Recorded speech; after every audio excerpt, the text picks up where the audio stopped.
it's great to be back. It's feels like a long time, and the team's been working really hard to get the boat back together, and we've also had a lot of support from Volvo as well, and we're back. Very happy to be here. Yeah, that's right. It's going to be reasonably windy here on Sunday on the start, and once we around Coromandel and start heading southeast, it's going to be pretty sporty. It's going to be quite windy, and then as soon as we round East Cape, we're diving straight south, and we drive straight south down to about the 48th parallel, and we'll turn left there and head for the ice gate.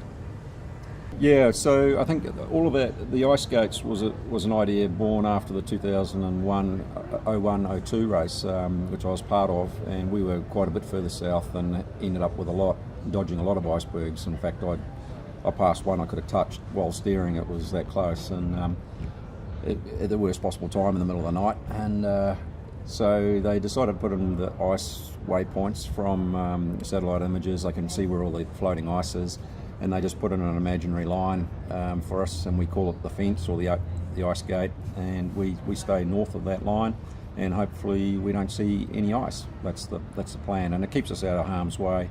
It does make the leg a little longer, and does add some complexity to the because of the weather as well. We basically anything south of that line we just treat as land. Cool. Yeah, we're hoping to sort of slot back in there where we took off. We felt on the last Southern Ocean leg we did reasonably well.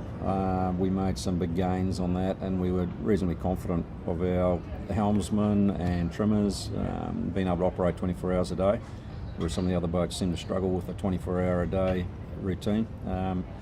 We're hoping to be in the top three, obviously, to the Horn, and because we just need the points to sort of jump back in there. And our aim right now is to step up the points board, try and get back into third after this leg, and then just work our way from there back into the top few. Well, I think the two red boats being at the back markers in the fleet this time in this last leg, I think that was born from our mishap and us being out of that leg, and it gave them a massive points buffer to play with. So all they really have to do is look at one another, and whoever beat who out of the red boats extended their points lead over second. So if you look at it that way, they may have lost to third, but they increased their points lead in the Volvo Ocean race. So they did sail themselves off the racetrack, and I wouldn't expect that to happen on this leg. I think they'll be back into situation normal.